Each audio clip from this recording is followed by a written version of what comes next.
Nintendo unleashed a torrent of new information on Pokémon X and Pokémon Y both during and after E3. And though we're still recovering from the show, we can't help but unleash the analysis machine to see what secrets the footage might be hiding. And as always, please make sure to check out our previous analysis videos on Pokémon X and Pokémon Y if you haven't already, as we'll be referring back to them throughout the video. And with all that being said, let's get started. Now the biggest news by far is the confirmation that the fairy type is actually a real thing. And not only is Sylveon this new type as we predicted, but so are some older Pokemon who are being reclassified like Jigglypuff, Gardevoir, and Marill. And on top of that, they even revealed another new fairy Pokemon, Flabébé. This tiny guy is unique in that it can actually appear in several different kinds of flowers and draw forth their hidden powers. And depending on which flower it's on, its moves will actually change in battle. But why are we getting a new type? Well, according to the developers of the E3 Pokemon Roundtable that we attended, the reason for the new fairy type was to better balance the dragon type without weakening them. Because dragons are only weak to ice and other dragons, it made sense to add another type they'd be weak to. And we're not just getting a new type, but several new moves too, such as the fairy type attacks, Moonblast, and Fairy Wind. And then there's Noble Roar, which lowers the opponent's attack and special attack stats, as well as Boom Burst, which deals massive damage to all Pokemon, including any allies. And while we're talking about new things, Flabébé wasn't the only new Pokemon that's been announced. For instance, there's a bug-type Scatterbug that evolves into Spua, and then into the previously announced Vivillon. And then we have Noivern, the dual flying and dragon type, Clauncher, a water type, Skrelp, a dual poison and water type, Talonflame, a dual fire and flying type that evolves from Fletchling, and Litleo, a dual fire and normal type. And you'll be able to interact with all these Pokemon, both new and old, directly with the new Pokémon-Amie feature, which is a fun play on words of the French phrase mon ami, or my friend. In this mode, you'll be able to pet, high-five, feed, and even play minigames such as mimicking your Pokemon's facial expressions. Okay, I know what you're thinking. No, this isn't just a Pokemon version of Nintendogs. We know this because at the recent E3 Pokemon Roundtable, the developer said that Pokémon-Amie would have tangible benefits during battle. We're just not sure exactly in what way. But they also revealed that EV training will be slightly more visible too, which could mean that Pokémon-Amie will have a direct connection to EV training, making it easier for both casual and hardcore fans to understand. And that's not all there is to Pokémon-Amie. Upon starting it, you can see 3 buttons. The one to the bottom right likely exits this mode, while the one in the top left is to give food to your Pokemon. Now we've seen Pokemon food in the past, but neither Pokeblocks nor Puffins look quite like what's shown here. But we think it looks kinda like a truffle, even if it's not an exact match. Finally, there's a button to the top right. Is this how you directly interact with your Pokemon? We don't think so, since it would probably be easier just to touch them with a touchscreen. Instead, it could be where the various minigames are accessed. But why is it in the shape of a musical note? Could the minigames be musically based? Moving on, Nintendo also revealed how the new battle animations will look, and it actually appears to be very close to the original games, only now with full 3D models. Like this scene where the trainer throws a Pokeball at Pikachu and it actually switches to a first-person view for a short time. Then there's a capturing animation, which again looks similar to the old games, only now in 3D. And wild encounters seem to be enhanced as well, with the camera sending tufts of grass flying upward when you find a Pokemon hiding in the tall grass. And we're guessing this animation will change depending on the terrain. And there may actually be new ways of encountering Pokemon as well. In previous games, you could sometimes find them hiding in a rock or a tree, but according to the text below Help tile here, we can also step on them. We're not sure how this will work exactly, but we expect to find them in soft sand in the desert area. But that's enough about encountering Pokemon. What about battling them? As it turns out, there are now 2 new types of battles, Sky Battles and Horde Battles. Sky Battles only occur with trainers that are far away and cannot be taken part in unless you have a flying type Pokemon, or one that has a levitate ability.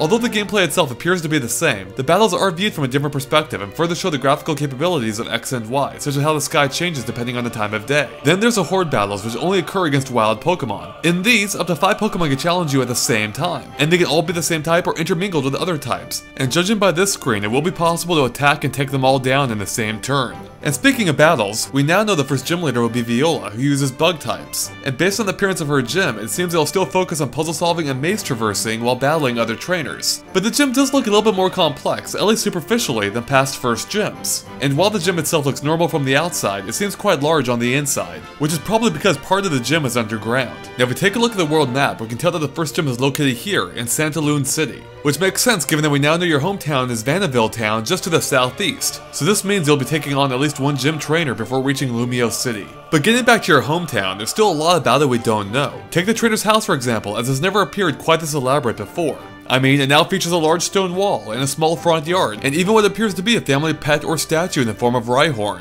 But the 2 Pokeball pillars out front might be the strangest addition. Could it mean your family is wealthier this time around? Maybe you're the child of someone important, like when your father was a gym leader in the 3rd generation of Pokemon games. Finally, there's a large blue door next to your house which appears to be the gate leading out of town according to another picture. But before you leave town, we now know you'll meet up with 4 new friends who will likely become different kinds of rivals. The first you'll meet is Shauna, who is described by the Pokemon website as an energetic girl searching for a dream of her own. She's friendly, outgoing, and is genuinely curious about her friend's progress. It's also interesting to note that her shirt and bag are similar to the bows found in Gothita and its evolutions. Then there's Tyrano, who loves to dance and dreams of creating a dance team with his Pokemon. He's strong, kind, and surprisingly light on his feet, but he gets easily distracted while watching battles since he finds inspiration in the Pokemon's movements. Next is Trevor, who is curious and studious, making him an excellent study but very competitive. His goal is to be the first person in the group to complete his Pokédex, and as we can see in this screenshot, he's also the one to give you your own. Finally, there's the unchosen player character, as in the trainer that you didn't select at the start of the game, which means they'll always be of the opposite sex. He or she will be your next door neighbor and also dreams of being a strong trainer. The boy's name is officially Kalen, while the girl is Serena, and they'll likely serve as their main rival throughout the adventure, while the others serve as minor ones. But there's something interesting about their appearance. They don't have any of the accessories they'd normally wear, they were the chosen one.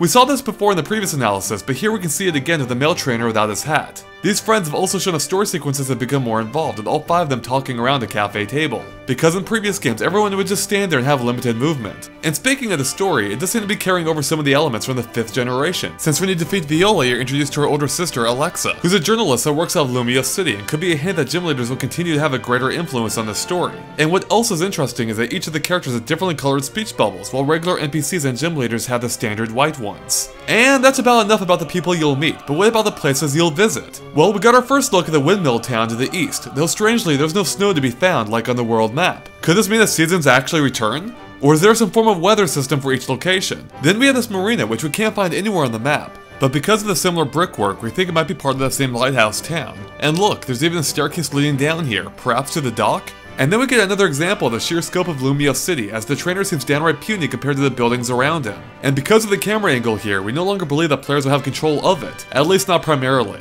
Instead, it seems likely that it'll change dynamically depending on where you are. And despite the faraway angle, did you notice the symbol at the base of the tower above the opening? It appears to be a gym symbol. Could this be the location of Lumia City's gym? But the location that has us most perplexed is this red roof building with Pokeball columns out in front of Santalune City, which we're guessing has to be pretty important because it has its own sign out front. Although we've never seen anything like this building before, if we had to guess, this might be what the new accessory shop looks like. Okay, so we've talked about a lot of locations, but let's talk about how you'll get around them. In this clip, we can see the trainer skating around in a pair of rollerblades in Santalune City, which suggests you'll obtain them quite early into the game. And those rollerblades will be a lot more versatile than we originally thought, because of the Pokemon E3 roundtable that showed trainers could grind down rails too.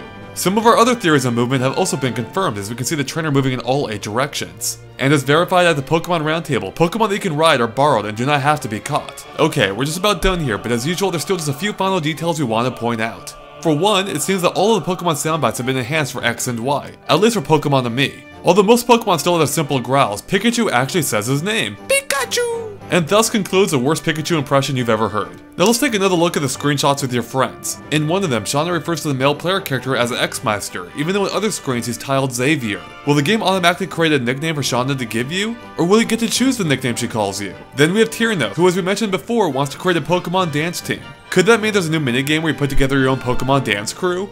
And along those same lines is the fact that Viola's hobby is photography, specifically of Pokemon. Could this hint at a Pokemon Snap styled minigame? Now later in the gameplay footage, you can see the trainer running alongside Shauna through the forest. Is this some kind of escort, or will they introduce double battles much earlier in X and Y? Plus, if you look closely at that scene, you can see one of the NPC's heads tracking your character's movements, which is a neat touch. Finally, there's a screenshot of Trevor who requests to see your Coastal Kalos Pokedex. Is this screenshot from later in the game when you reach the coast? Or are the divisions between regions not as rigid as we thought, which would make that southern area somehow also part of the coast? And with that, we're once again done covering everything we can dig up on Pokemon X and Pokemon Y. As usual, let us know if we still missed anything by posting in the comments below.